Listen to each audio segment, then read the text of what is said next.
কুলেখাড়ার রস কাঁচা খাওয়া ঠিক না সিদ্ধ করে রস খাওয়া ঠিক?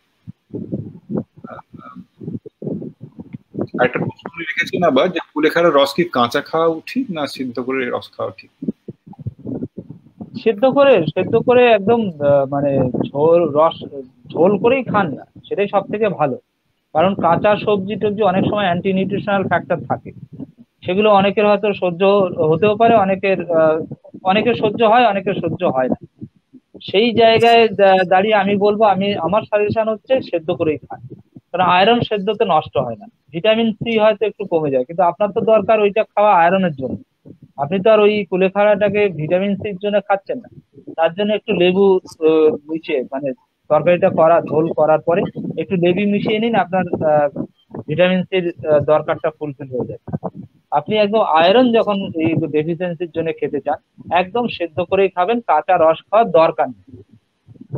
আচ্ছা, কারণ উনি ওটাতে অনেক সময় অ্যান্টি নিউট্রিশনাল ফ্যাক্টর বা অ্যালার্জি থাকতে পারে, আপনার হয়তো সেই অ্যালার্জেটিক কোনো কিছু আছে যেটা আপনার হয়তো সুইটেবল নয় আপনার বডিতে।